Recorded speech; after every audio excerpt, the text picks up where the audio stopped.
Welcome to Copy Chief Radio. Today's show is a new breed episode where today's most innovative marketing and copywriting stars share their most effective methods for optimizing results in the fast-changing world of direct response marketing. To check out all the Copy Chief Radio episode types, go to copychief.com/CCR.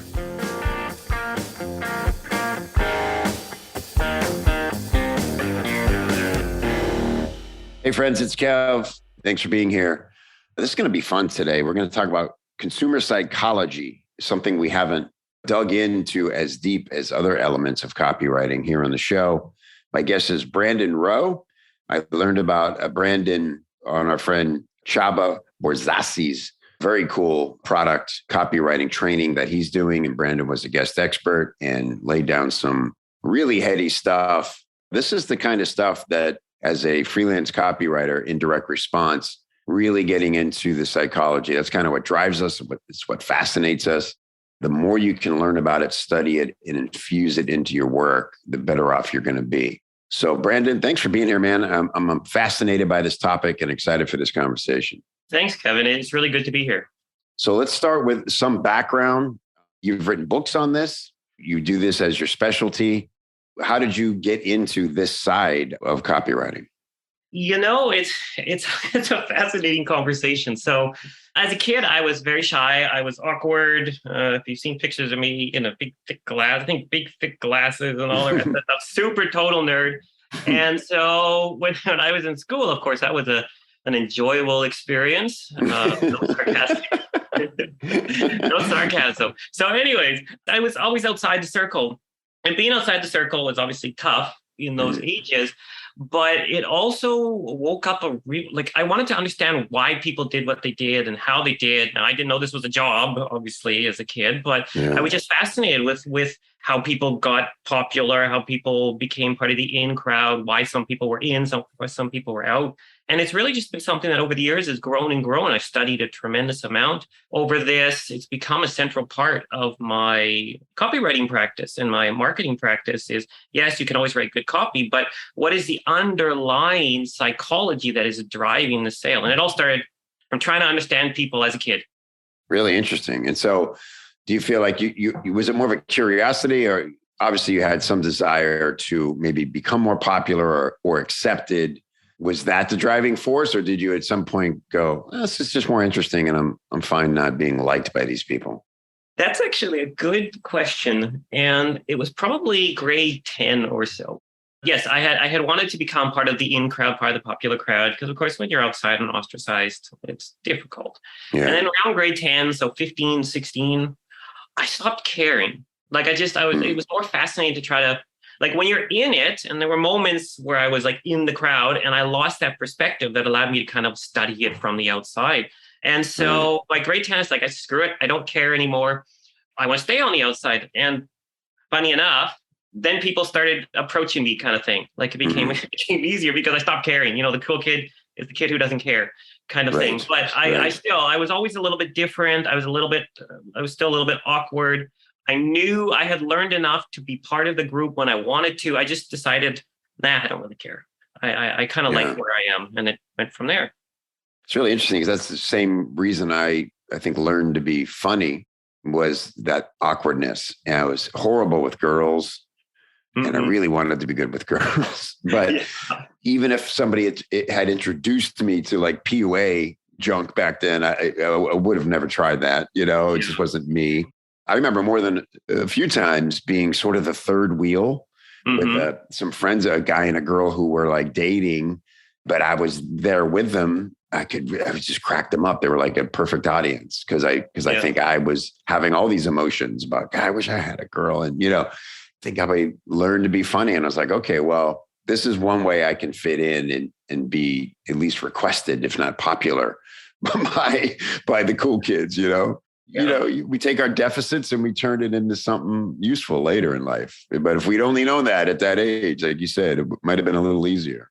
Yeah, it's one of those funny things, actually. And if you want to, it's the reason why, and I'm probably going to get some hate mail for saying this, but it's like why all psychologists are messed up is because they became psychologists to start trying to understand what they considered deficiencies in themselves, or try to understand a situation in their lives that they just couldn't get their heads around.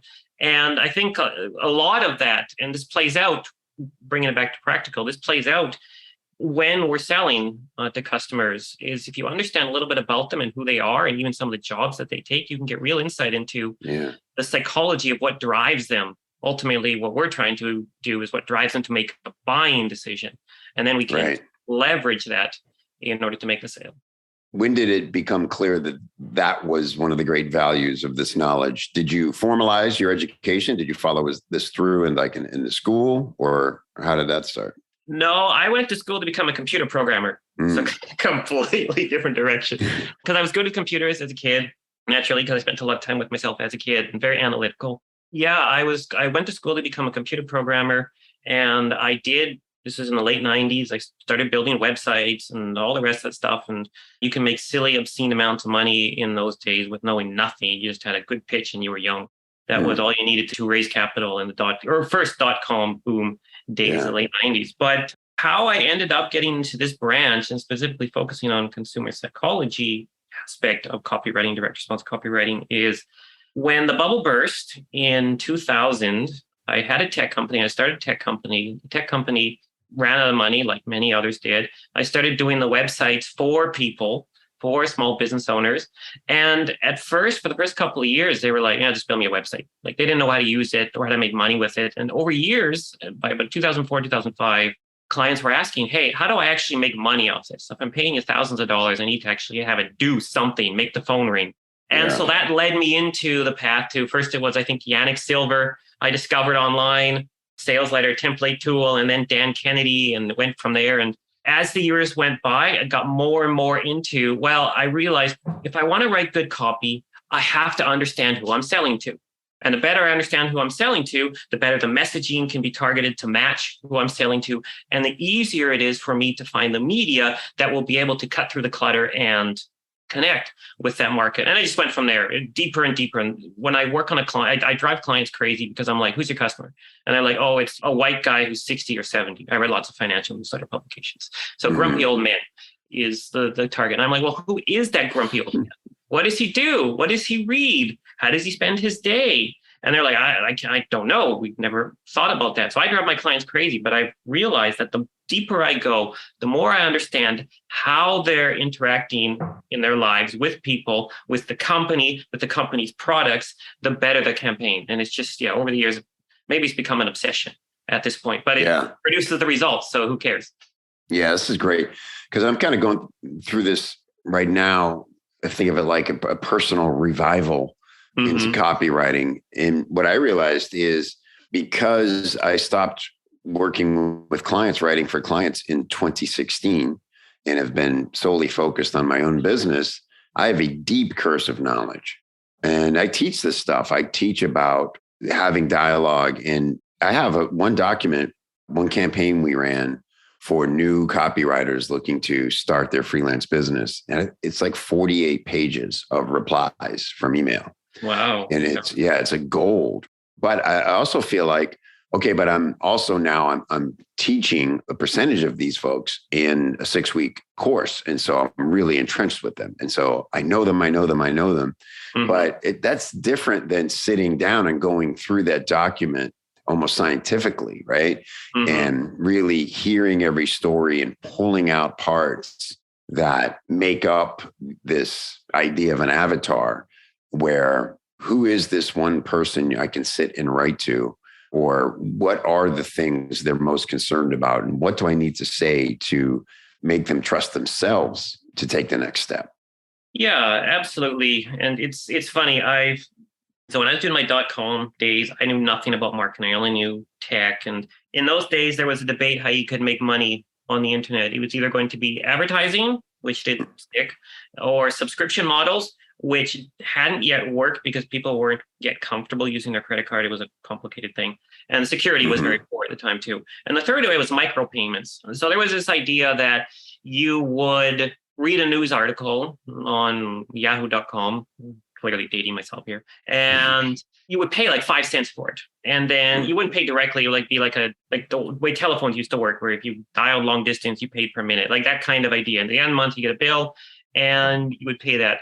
And so the tech was a micropayments system. It would allow companies to charge micropayments for content. I go to a marketer, a marketing person in my area, and I say to them, look, I got this tool. How do I sell it? And they said, well, who are you selling it to? Who's your market? And I said, it's everyone. And she just stared at me like I am the stupidest person on the planet. And she says, there's no Coca-Cola can get away with it. You can't. And it taught me a valuable lesson. And clearly it's been decades later, and I still remember very clear sitting in that office feeling like the stupidest person in the world for answering like that. But when it comes to clients, I go into clients' businesses and I ask them, who's their customer? And I said, where's your avatar? And they said, well, we have people all over the place, from 17-year-olds to 95. And I said, but can you sell the same way to somebody who's 17 versus somebody who's 95? And the obvious answer is no. I'm like, well, you need to have separate profiles. So when I come in to a client, they often have a variety of different client profiles. And one of my first jobs I do is I sit down and define the different avatars. And then the important question becomes, who is the best client for you? And I define best client, the ideal client, as a person who makes the most amount of profit for you with the least amount of hassle. So who is your ideal client? Which one of these avatars are we looking at? And we might find that it's the 35-year-old mother of two who, let's say it's a beauty service and she wants to stay looking nice. And that's our ideal. It's a person who's noticed that they don't look like they're 20 years old and they want to stay looking nice for as long as possible, that sort of thing. That's where I start with clients. But most clients, they don't have that. They have this broad range, and you can't sell to a range. You have to sell to that one person, as you mentioned. That's really interesting. Just to go into that for a second, because that doesn't sound like you're doing direct response in the traditional sense of sending sales letters and things. Maybe you are, but 17-year-olds probably aren't reading sales letters, right? No. So no. how much changes between those campaigns? And is it a total, obviously messaging, but is it channel as well, medium, all of that stuff? That is the beauty of being customer focused, is they will just tell you everything that matters to them. Sometimes they'll tell you directly. Sometimes you have to read forums. Sometimes you do focus groups. There are lots of different tools that we can use. Focus groups have to be qualified, of course. But if you follow the market will tell you. So no, a 17-year-old, you're more likely to be able to reach on TikTok right now, or Discord, or Snapchat. It depends on the group and who they are. I sell a lot to the old GOMs, the GOMs, the grumpy old men, the financial publication stuff, and they do still read. Now, you can do a video sales letter, absolutely, but it's hard to get the media wrong if you're focused on who you're selling to. If you go in as a copywriter and say, I'm going to write you a direct response sales letter, and that's where I started, incidentally. So when I got started, I did Yannick Silver stuff. That was a little bit online. And then I got Dan Kenny stuff, and I really liked direct mail. So I spent years doing direct mail, traditional sales letter, paper and ink, mailing it out, sitting at home, writing the addresses by hand in blue ink, the whole deal, first class stamp and so on. So I've covered the gamut. But when I'm selling to a specific market, I find out what they pay attention to and how they consume content. And then I adjust my message to fit that media. That's the formula, if there is such a thing.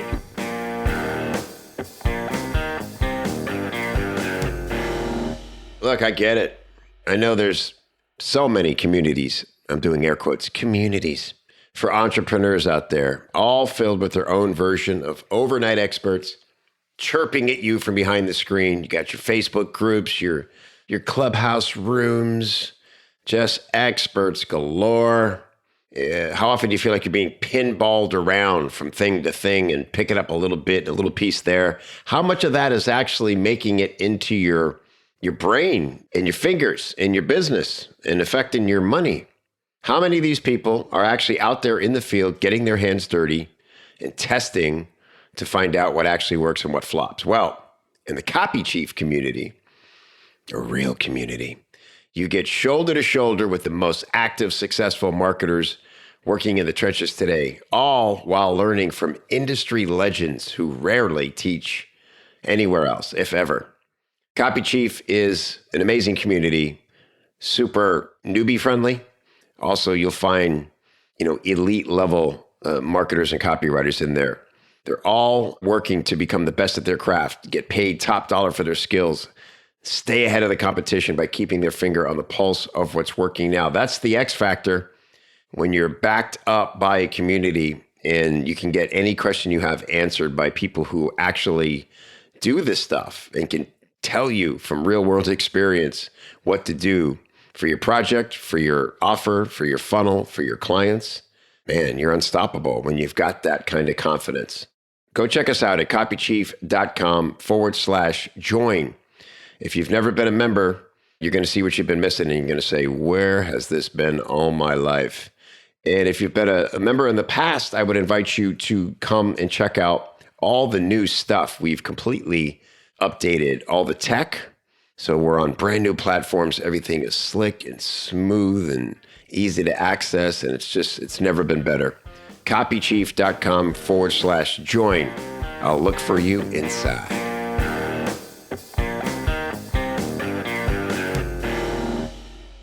Let's dig into some examples, if you could. If say is there a top 3 things any direct response copywriter should understand about consumer psychology?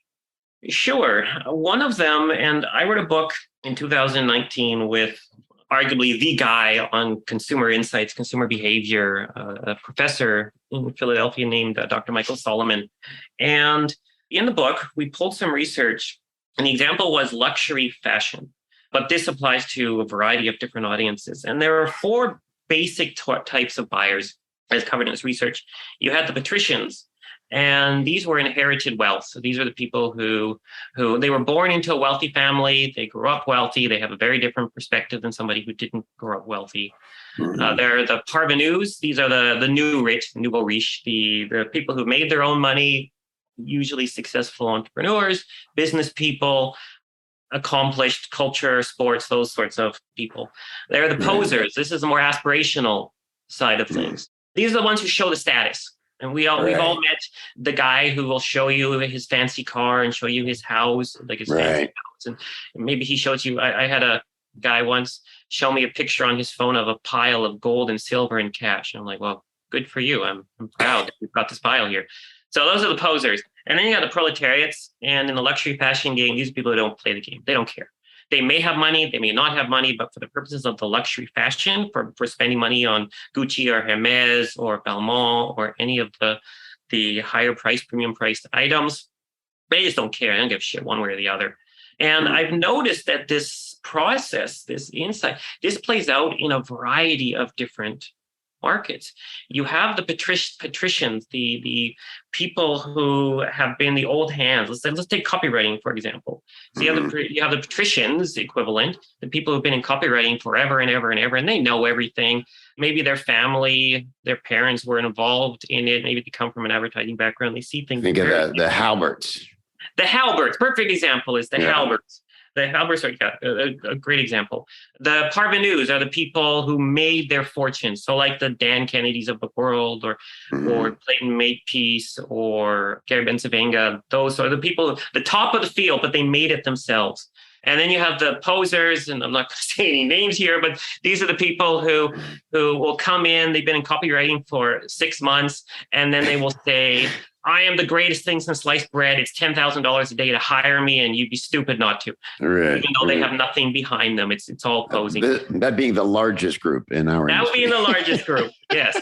And then you have the proletariats, and these are the copywriters that you never hear about. They don't really play the status game. They don't care. They just want to do their work, do it well, make the money they make. They probably don't get paid enough because they're not pushing themselves, their expertise, but they are experts to a degree, maybe B+, A- level, not before the market starts carrying them up.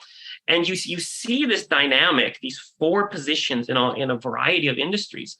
And so one of the things I encourage clients to do, or when I go in, is can you spot these 4? Because when you want to sell to these groups, selling to the Halberts is different than selling to posers. Or selling to the people who don't even need to play that game. Maybe they're not even your market. The people who don't want to play the status game as a copywriter thing, there are other markets. They're not buying another copywriting course to learn how. Years ago, I bought a Dan Kennedy course. I went to the conference. It was like $12,000 a ticket. And then they maybe pay for the recordings, which good for them. Always annoying for me. Personal pet peeve is making me pay for the recording after I spend 5 figures to get in the room. But anyways, and I paid how to do a marketing. It was how to do a consulting and coaching business. The proletariats, copywriters, the people that are that psychological model specific to this field, they're probably not going to be the market for that. But the posers definitely will. The parvenus might do it to pick up a few tips. The patricians, the people who have been in it, they probably heard it all, seen it all, done it all. They might need a different pitch, a different angle, or they might simply not be the market for you. And if you identify these, you as the marketer identify this when you're selling your product or service, you got a big advantage over the other copywriters because you can tailor your market to these different groups. Yeah, that's very interesting. It's funny because, and I guess there's always some crossover, some outliers in these groups, right? Because I'm thinking specifically, and he won't mind me saying his name, David Deutsch, I would put in the proletariat group, but David buys a lot of courses. He'll buy a course from a newbie if he thinks he can pull one nugget from it. Absolutely. I'm in the Brian Kurtz's Titan Mastermind, so I'll actually be seeing you in September. Yeah, David's a member of the group too, I believe, and he's always there to learn. Yeah, and that's powerful stuff. So there's always outliers, but as a marketer, we have that balance, right? In a perfect scenario, like I've done face-to-face selling, you can customize your pitch right to that person. When you're in marketing, you pick this minimum viable audience. That is a Seth Godin term. Who is the smallest audience that will get you the result that you're looking for, but that has some homogeny to it that you can write a message to one of them and have it apply to all of them, at least well enough that you'll get the response that you want. Right. Can we talk a little bit more about the fashion stuff? Fascinates me because I'm thinking about these groups now. And this is a great education because you've given us an ability to now categorize and imagine people and connect the dots. I have this fascinating thing, and I guess everybody sees it anywhere. There's a mall with a Gucci, with a Louis Vuitton. I noticed this trend in pandemic towards the end when things just started to open up. We'd go by the mall and the mall would be dead still, yet there would be a line outside the highest end stores, Coach. And it was definitely posers, unless it was proletariats who just don't care about clothing. They stumbled into the line. They thought they were in the line for the bathroom.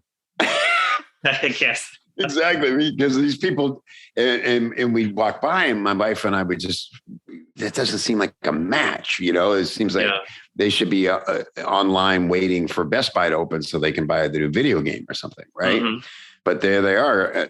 And I don't assume they're going into the wasted salesperson's time. I think that's why they create those lines. It's like, if you're here, we're giving you special treatment. I hope you're going to buy something, right? So these are people somehow with some extra income or great importance on owning one of these crazy expensive items. So what's your insight into that through researching this book?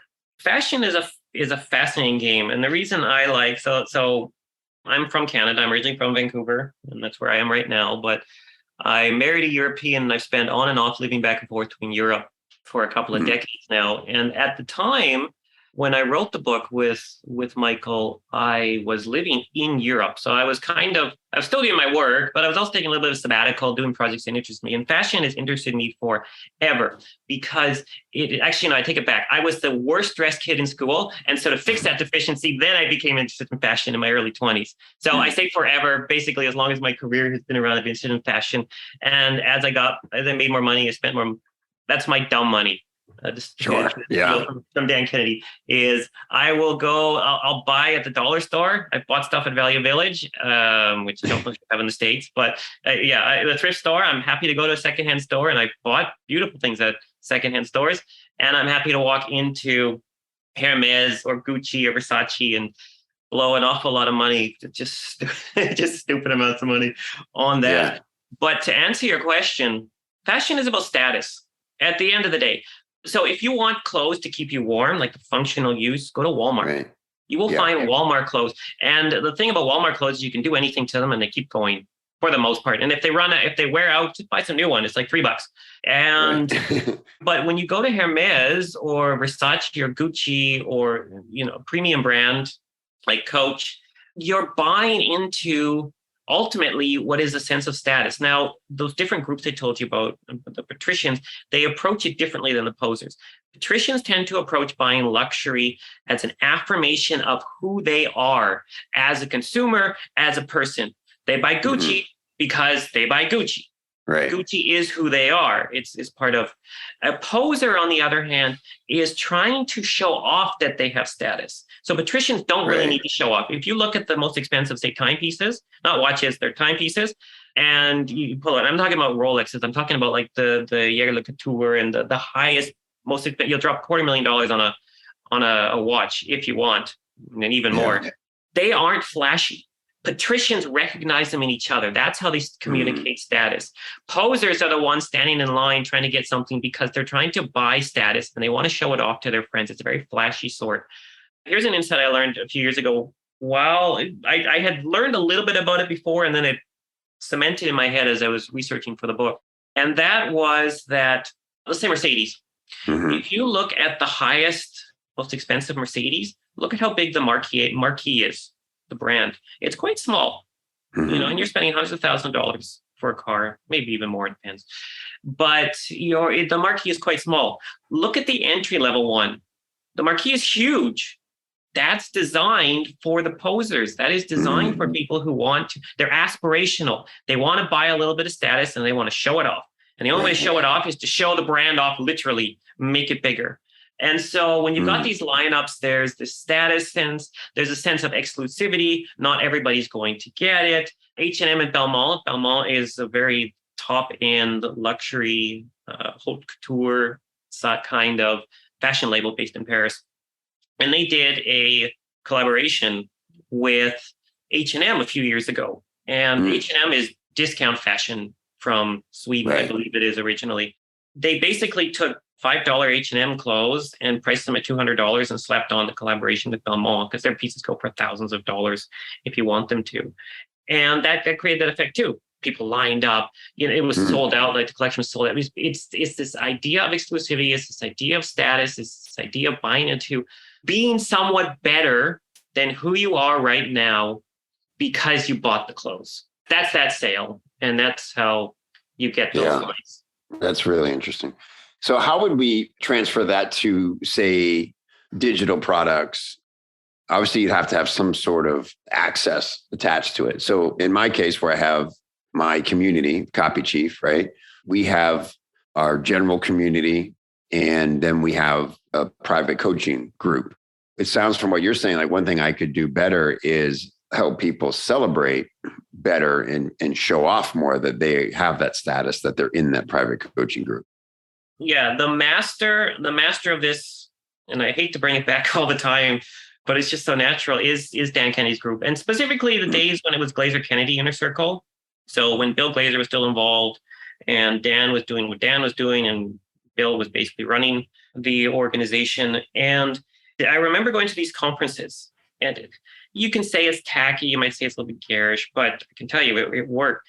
And there were different tiers, right? They had the gold level and the silver level, and there was a platinum level, and there was the guy with the extra chocolate bar level, and it was just crazy amounts of level. And you would get your badge for the conference, and it would have all the levels you were on, like a little general's tag, like all these little bars. And it was like, I'm gold plus. Oh, you're platinum. Wow, you're in Dan's private coaching group. Wow, that's you're walking around, and now you're feeling like an idiot when you just look at a little gold badge. It's like, how do I upgrade? I need to get this little tag. That is the master. Dan's group, and I don't know if it was Dan who was doing it, Bill was doing it. Either way, it was a beautiful example of how to create this exclusivity around. At the end of the day, it's just a marketing tactics and strategies. Right. Yeah. Obviously, I only think about what the person gets from it, but I'm thinking it matters to other people. It matters, probably underserving a certain type of user in my programs by not giving them more to flaunt. I don't tend to attract the posers at all, but everybody has a little bit of that in them probably. And, I like older cars, but I just saw a car that I had for 10 years. It was a 96 Cadillac Fleetwood Brougham. right? It was like the ultimate Cadillac before Cadillacs became changed over and started doing things differently. But it started getting pretty beat up and it was getting a little embarrassing to drive.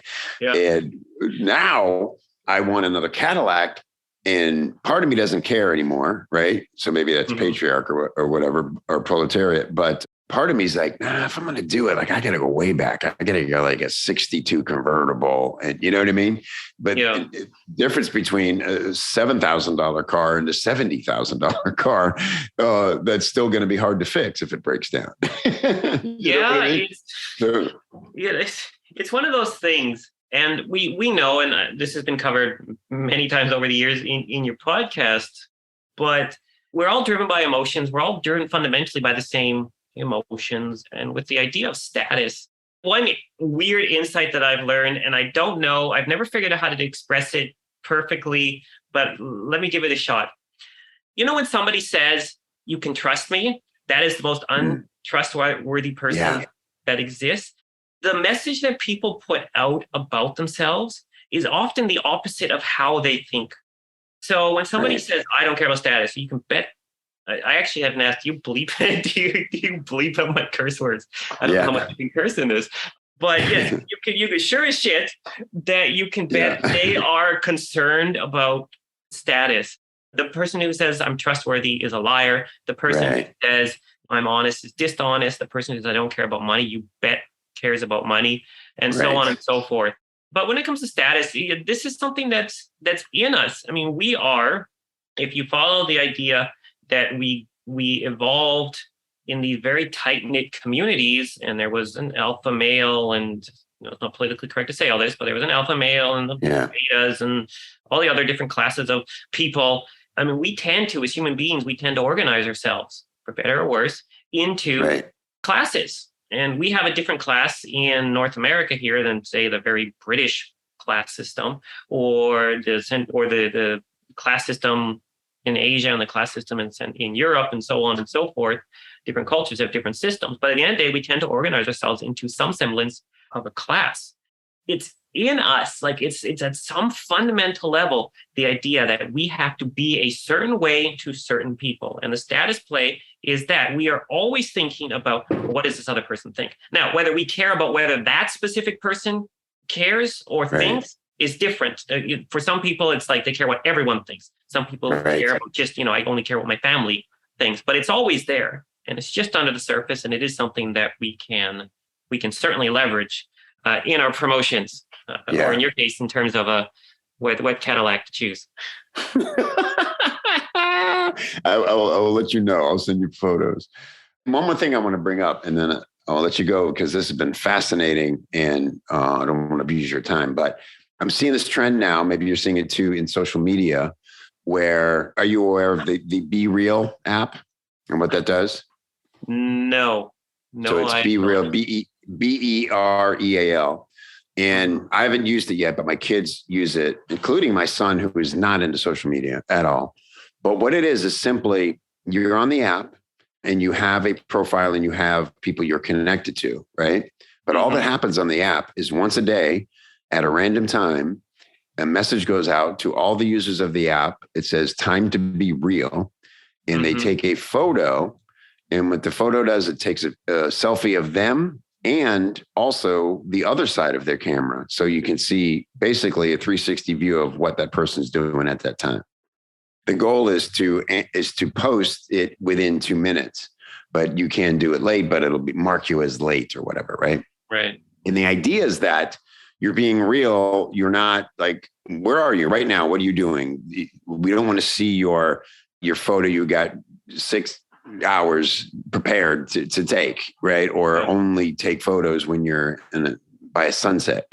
And man, these kids love it. It's like such a simple thing. I also spoke to some folks yesterday who are doing a thing called Ibble.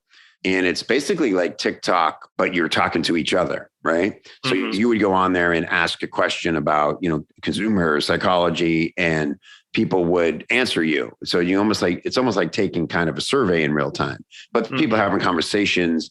And I was checking it out, and everybody on there was saying, I just love that there's no filters on here, and that we're being real and we're just talking, and people were already referring to each other as family, right?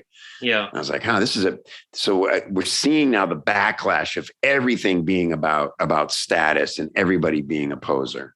Yes, it's a fascinating insight that there's always a shift. There's always the history doesn't repeat, but it rhymes kind of thing. So bell bottoms were big in the 70s, and then people thought they were the ugliest things ever, and then they had a renaissance right in the 90s, and then again. It's how it goes. And so there will always be. So right now we are in a state where there's a backlash against status and people were real. And then we will enter another phase at some point where we're being too real. And, somebody will start pushing, oh, I'm just a little bit more real. Here's my nicer photo. Right. And so on and so forth. And it'll become an arms race again. And then there'll be a backlash again, and on and on and on it goes. And this plays out in every market, in every time period. It's just, if you want to predict the future, all you got to do is look back. At least when it comes to consumer marketing, look back 20 or 30 years and it'll be there. You'll just spot it. Add some new tech and away you go. Start planning the line at 18 years and you'll be right on time. You'll be just ahead of the curve. Yeah, that's right. Really fascinating. I'm gonna check out that book for sure. I love this stuff. Fashion. I'm not good at it, but I care enough to want to look a little put together. I really respect people who dress well and think about these things and know about these things. I'm the guy right now. I don't know what the category is between poser, but I was in London and I went to John Varvatos. Every inch of that store is designed like they infiltrated my dreams, read my diary, and built a store. There's guitars, there's music, and I'm like, $2,000 jacket, I'll take it. Oh, it's called the London jacket because you can only get it here. Good note, sure. Like I'll wear it out. You know what I mean? I totally. I'm on the same page. Not John Barbados, but other brands. This was made for me. I feel I'm at home. Yeah. $4,000. Sure. Let me get the card. And I, every time I put it on, I'm like, yep, this is my jacket, man. Please ask me about this jacket. I want to tell you the story. Yes. Not for status, but for experience. I feel like, right? It's experience. Different motivations for different folks. Yeah. Great stuff, Brandon, man. This was so fun. I'm so glad we did this. And I know everybody's going to eat this up. So Brandon Rowe, ROE.com is where you can learn about Brandon. There may be a special download, so be sure to check the show notes for some free goodies and get deeper into this stuff. It's going to give you a big edge as a copywriter. Thanks again, Brandon. We'll do it again soon, man. Wonderful. Thanks very much, Kevin. It's been a pleasure. Hey, don't forget your goodies. Head over to copychief.com/copychiefradio to get some great free stuff to help you put the things you hear on the show into action for your business. copychief.com/CCR.